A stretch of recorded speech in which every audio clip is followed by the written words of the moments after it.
மீனா ஆஃபீஸில் வேலையில் உட்காந்துருக்காங்க. அந்த சமயம் பார்த்துட்டு ஒரு கால் வர மீனாவும் அட்டன் பண்ணி பேசுகிறாங்க. அக்கா சொல்லுங்கக்கா, எப்படி வேலை செய்கிறாங்க மயிலக்கா? உங்கள் மாமியாரை நல்லா பார்த்துக்கிறாங்களா? நானே ஃபோன் பண்ணலான்னு இருந்தேங்க்கா, எங்கே நேரமே கிடைக்கல அப்படின்னு சொல்லிட்டு மீனா சந்தோஷமாக பேச, ஆப்போசிட் சைடில் பேசுகிற மயில் வேலை பார்க்குற வீட்டோட ஓனர் அம்மா சொல்கிறாங்க, ஆமாம் மீனா, ஆமாம், உன்னை நம்பி அவளை வேலைக்கு சேர்த்துனதுக்கு நல்ல வேலைக்காரியாக தான் இருக்கா. அவளோட மாமியார் அவங்க கையில் ஒரு பவுன் மோதிரம் போட்டிருந்தாங்க, அதை காணோம் அப்படின்னு சொல்லிட்டு சொல்றாங்க. அப்படியே மீனா ஷாக் ஆகி, அக்கா என்ன சொல்றீங்க அக்கா? மயிலக்கா அந்த மாதிரி எல்லாம் பண்ணியிருக்க மாட்டாங்க, நிச்சயமா அதுக்கு சான்ஸே இல்லை அப்படின்னு சொல்ல, இதை பாரு மீனா, உன்னோட முகத்தாட்சியத்துக்கு வேண்டிதான் பார்த்துட்டு இருக்க, இல்லைன்னா உன்னையும் தூக்கி போலீஸ்ல உள்ளத்துல சொல்லிடுவேன். ஆமா, ஒரு பவுன் இன்னைக்கு என்ன விலைக்கு விற்குதுன்னு உனக்கு தெரியும் தானே? அப்படி இருந்தோம் என்ன அசால்ட்டா திரும்பவும் அவன் நல்லவங்கிற மாதிரி சர்டிபிகேட் கொடுத்துட்டு இருக்க? அப்ப என்ன, நாங்களே எங்க மாமியாரோட மோதிரத்தை கழட்டி ஒழிச்சு வச்சுட்டு அவ எடுத்துட்டு போயிட்டான்னு சொல்றமா? அவளும் அவன் மொகரக்கட்டையும் அப்படின்னு சொல்லிட்டு அங்க கண்ட மேனிக்கு பேசுறாங்க ஹவுஸ் ஓனர். உடனே மீனாவோ, அக்கா அக்கா ஒரு நிமிஷம்க்கா, எங்கேயோ தப்பு நடந்திருக்கு, நான் என்ன எதுங்கிறத மயிலக்காட்ட கேட்டுட்டு அதுக்கப்புறம் ஃபோன் பண்றேன் அப்படின்னு உடனே ஹவுஸ் ஓனர் சொல்றாங்க. நீ ஒன்றும் எனக்கு ஃபோன் பண்ணி கிழிக்க வேண்டாம், நாங்கள் போலீஸில் போய் எஃப்ஐஆர் போட்டு அவளை பாரு உண்டிலன்னு பண்ணுறோமா இல்லையான்னு அப்படின்னு ஃபோனை கட் பண்ணிடுறாங்க. அதே சமயம் அன்னைக்கு சாயங்காலம் நேராக சோர்ந்து போய் வீட்டுக்கு போகிறாங்க மயில். மயிலோட அம்மா பாக்கியம், மயிலே என்ன இன்னைக்கு சம்பளத்தை இன்னைக்கே கொடுத்துட்டாங்களா அப்படின்னு எல்லா பல்லும் தெரியும்படி காமிச்சுக்கிட்டு கேட்க, உடனே மயில் சொல்கிறாங்க, அம்மா இது மாத சம்பளமா, இந்த மாதம்தான் கொடுப்பாங்க அப்படின்னு சொல்ல, உடனே பாக்கியம், இன்னும் ஒரு மாதத்துக்கு சும்மா உனக்கு நான் தான் சோறு போடணுமா அப்படின்னு சந்தோஷமாக தெரிஞ்ச முகம் அப்படியே திருப்பிக்கிட்டு கோணியாக போய் நடந்து போயிடுறாங்க. அதே சமயம் மீனா கிட்டேருந்து ஃபோன் வருது மயிலுக்கு. மயிலுவும், மீனா ரொம்ப நல்ல குடும்பம் மீனா, நாங்கள் சந்தோஷமாக பார்த்துட்டு அந்த பாட்டியை, நல்லா ஒன்றும் பிரச்சனை இல்லை, எல்லாமே நல்லா தான் போயிட்டுருக்கு அப்படின்னு மீனா கிட்ட சொல்கிறாங்க மயில் சந்தோஷமாக. உடனே மீனாவும், அக்கா என்ன காரியங்கா பண்ணியிருக்கீங்க? அவங்க கையில் ஒரு பவுன் மோதிரம் இருந்திருக்கு, அதை காணும்னு சொல்கிறாங்க. எங்கக்கா எடுத்துகிட்டு வந்தீங்க? ஒழுங்கு மரியாதையாக கொடுத்துருங்கக்கா, அவங்க எனக்கு எவ்வளவு நாள் பழக்கம் தெரியுமா? எங்கள் அப்பா அம்மாவுக்கு ரொம்ப வேண்டப்பட்டவங்க, அப்படிப்பட்டவங்க கிட்ட ஏக்கா இந்த ஒரு பவுன் மோதிரத்துக்காக என்னை இப்படி அசிங்கப்படுத்திட்டீங்க, நான் வேலைக்கு சேர்த்து விட்ட பாவத்துக்கு அப்படின்னு மீனா எடுத்தடிஞ்சு பேசுகிறாங்க. உடனே மயில், என்ன மீனா சொல்கிற அப்படின்னு அப்படியே தலை சுத்துற மாதிரி உட்காந்துட கீழே ஃபோனையும் போட்டுடுறாங்க. அதே சமயம் பாகியும் எடுத்து, என்ன ஃபோன் பேச பேச இப்படி கிறுகிறுப்பு வந்து விழுந்துட்டா அப்படின்னு ஃபோனை எடுத்து, ஹலோ யாருங்க அப்படின்னு பாகியம் கேட்க, உடனே மீனா சொல்கிறாங்க, ஒழுங்கு மரியாதையா உங்ககிட்டலாம் நான் பேசுறதுக்கு விரும்பல, மயிலக்கா கிட்ட ஃபோனை கொடுங்க அப்படின்னு சொல்ல, அதுக்குள்ள தண்ணியை தெளிச்சு உட்கார வச்சிருக்காங்க அவளோட தங்கச்சி. அப்போ கொடு அப்படின்னு சொல்லிட்டு வாங்கி பேசுகிறாங்க ஃபோனை மயில். மீனா சத்தியமாக நான் அப்படி பண்ணலை மீனா அப்படின்னு. உடனே மீனாவுக்குமே கண்டிப்பாக மயிலக்கா செஞ்சாமல் கூட இருந்திருக்கலாம், என்ன நடந்துச்சுங்கிறத நம்ம நேரடியாக போய் அவங்க வீட்டில் பார்த்து பேசுவோம் அப்படின்னு சொல்கிறதுக்குள்ள போலீஸ் ஸ்டேஷன்லேருந்து கால் வருது மயிலுக்கு. யாங்க போலீஸ் ஸ்டேஷன்லேருந்து கூப்பிட்றேங்க, இன்னைக்கு வீட்டுக்கு போன இடத்துல ஒரு பவுன் நகையை திருடிட்டு வந்திருக்கீங்க, வாங்க அப்படின்னு சொல்லிட்டு சொல்ல, உடனே மயிலுவும் போலீஸ் ஸ்டேஷனுக்கு போகிறாங்க.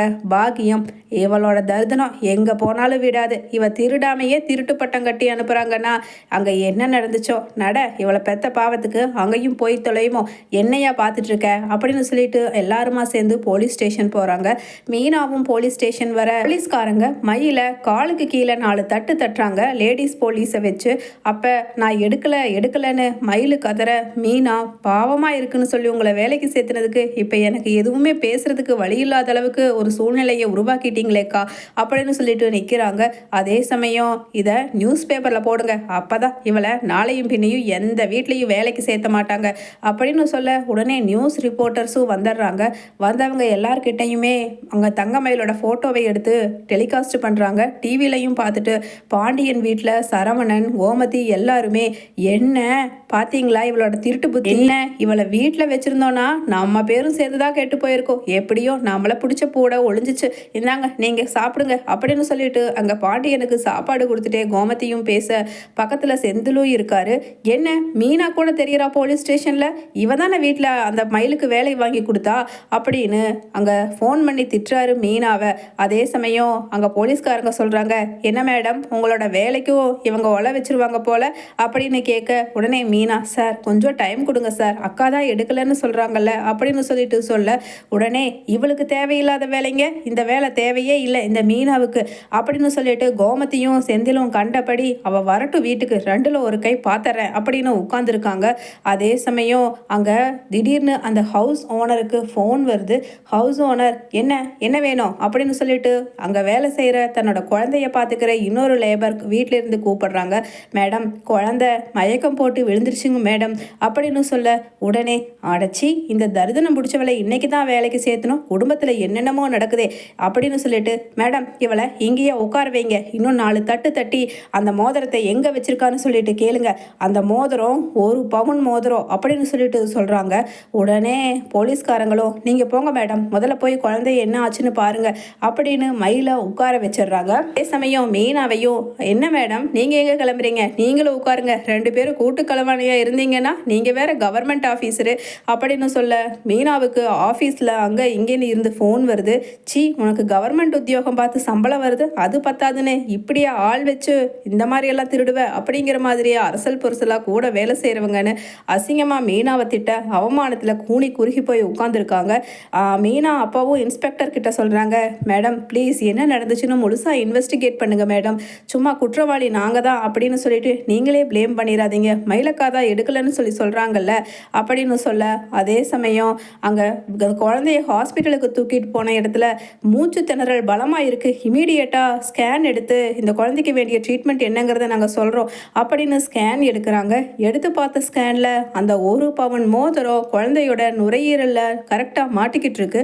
அதை பார்த்துட்டு டாக்டர்ஸே ஷாக் ஆகி, என்னம்மா என்ன குழந்தைய நீங்கள் பார்த்துக்கிற லட்சணம் இதுதானா, பணம்னு புருஷன் பொண்டாட்டி 2 பேருமே சம்பாதிக்கிறீங்க, இந்த குழந்தைய ஒழுங்காக கூட வளர்த்துறதுக்கு உங்களுக்கு முடியாதா, என்ன பணத்தை பின்னாடி ஓடி என்ன பண்ணுறது அப்படின்னு சொல்லிட்டு டாக்டர்ஸ் கண்டபடி பேச, உடனே அங்கே இருக்கிற ஹவுஸ் ஓனர், என்ன மேடம் சொல்கிறீங்க, என் குழந்தை மோதிரத்தை முழுங்கிட்டானா, காப்பாற்றி கொடுங்க அப்படின்னு சொல்ல, காப்பாற்றுறது எங்கள் கையில் இல்லைம்மா கடவுள் கையில் இருக்குது, நீங்கள் புண்ணியமாக பண்ணியிருந்தீங்கன்னா கண்டிப்பாக உங்கள் குழந்தை உயிர் பிழைச்சி வருவான் அப்படின்னு சொல்ல, உடனே ஐயையோ அவசரப்பட்டு நம்ம அந்த மயிலுங்கிறவளை திட்டோமே அப்படின்னு இன்ஸ்பெக்டருக்கு ஃபோன் பண்ணி சொல்லிடலாமா வேண்டாமா அப்படிங்கிற மாதிரி ஹவுஸ் ஓனரும் யோசிக்க, இல்லை இப்போவே ஃபோன் பண்ணி சொல்லிடுவோம், ஏன்னா அவங்க புண்ணியம் பண்ணாதான் குழந்தை பிழைப்பான்னு சொல்லியிருக்காங்க, அந்த பாவம் நமக்கு வேண்டாம் அப்படிங்கிற மாதிரி அந்த ஹவுஸ் ஓனர் எஸ்ஐக்கு ஃபோன் பண்ணி, அந்த பொண்ணு திருடலைங்க, எங்கள் குழந்தை தான் தெரியாமல் அந்த மோதிரத்தை முழுங்கிட்டான் அப்படின்னு சொல்ல, என்ன மேடம் அதுக்குள்ளே நீங்கள் ப்ரெஸ்ஸு அது இதுன்னு வர சொல்லி அந்த பொண்ணை அடித்து துன்புறுத்தி